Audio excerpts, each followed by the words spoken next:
Chennai RK நகர் தொகுதியில் இடைத்தேர்தல் நடைபெறவிருக்கிறது. இந்நிலையில் பாஜகவின் வேட்பாளராக திரு கங்கை அமரன் அறிவிக்கப்பட்டிருக்கிறார். அவர் தொலைபேசி வாயிலாக நம்மோடு இணைப்பில் இருக்கிறார். அவரிடம் பேசலாம். வணக்கம் சார். ஆர்கே நகர் தொகுதியில நீங்க வேட்பாளராக அறிவிக்கப்பட்டிருக்கிறீங்க. உங்களுக்கு இருக்கக்கூடிய வெற்றி வாய்ப்பு எப்படி இருக்கு? மிக பிரமாதமா இருக்குன்னு நினைக்கிறேன். ஏன்னா மக்கள் மாற்றத்தை விரும்புறாங்கன்னு தெரியும். நிச்சயமா என்ன சரியான இடத்துல சரியான இடத்துல உட்கார வச்சதுக்கு நான் ரொம்ப ரொம்ப சந்தோஷப்படுறேன். இப்ப இருக்கிற நிலைமைகள் எல்லாருக்குமே தெரியும் யார் யாரு எப்படி இருக்கிறாங்க, என்னென்ன பண்றாங்கன்னு. எல்லாமே விடிவு காலமாக இது நினைத்துக் கொள்ள வேண்டும். அவ்வளவுதான். ஆனா அதிமுகவை பொறுத்த வரைக்கும் 3 தரப்புல இருந்தாலும் ஆர்கே நகர் தொகுதி அப்படிங்கிறது அதிமுகவுடைய கோட்டை அப்படின்னு தான் பார்க்கப்பட்டு வருது. இந்த சமயத்துல பாஜகவோட வேட்பாளராக நீங்க அறிவிக்கப்பட்டிருக்கிறீங்க. உங்களுக்கு இருக்கக்கூடிய போட்டி எப்படி இருக்குன்னு நினைக்கிறீங்க?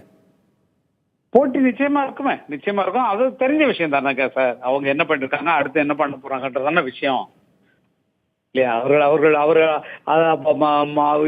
அவர்களை எதிர்த்து தானே நிக்கிறோம் நம்ம. அவர்கள் செய்த தவறுகளை எதிர்த்து தானே நிக்கிறோம் நம்ம.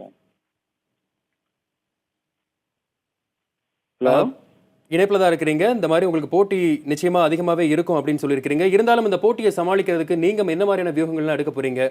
பிரச்சாரத்துல எல்லாம் என்ன மாதிரி நீங்க ஈடுபட இருக்கிறீங்க? இப்போதான் அறிவிச்சிருக்காங்க. எல்லா விஷயங்களும் நடக்கும். நல்ல விஷயங்களே பார்ப்பீங்க. எப்படி பிரச்சாரம் இருக்க போது, யார் யார் வரப்போறாங்க, யார் யார் ஆதரவா இருக்க போறாங்க. மக்கள் ஆதரவு தான் வரும். மக்கள் எல்லாம் ஆதரவு பண்ணுவாங்கன்ற நம்பிக்கை எனக்கு இதுமா இருக்கு.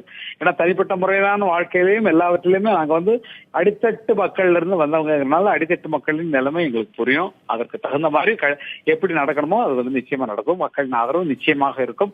ஒரு புதிய மாற்றமாக தமிழ்நாட்டில் திகழும் என்ற நம்பிக்கை எனக்கு நிறைய உண்டு. புதிய மாற்றம் வரும் அப்படின்னு சொல்லியிருக்கிறீங்க. கட்சி நீங்க வேட்பாளராக அறிவிக்கப்பட்டிருக்கிறீங்க. கட்சி மேலிடத்து கூட அதுக்கப்புறமா நீங்க ஏதாவது பேசுனீங்களா? அவங்களுடைய ஆதரவு உங்களுக்கு எப்படி இருக்குன்னு நன்றி சொல்லிட்டு தான் இப்ப வர்றேன். மேலிடத்து டெல்லியில இருந்து அவங்க தேர்ந்தெடுத்து அறிவிச்ச உடனே அவர்களுக்கு நன்றி சொல்லிவிட்டு தான் நாங்க இப்ப பேசிக்கொண்டிருக்கோம். நன்றி. இணைப்பில் உங்களுடைய கருத்துக்களை தெரிவித்தமைக்கு மிக்க நன்றி.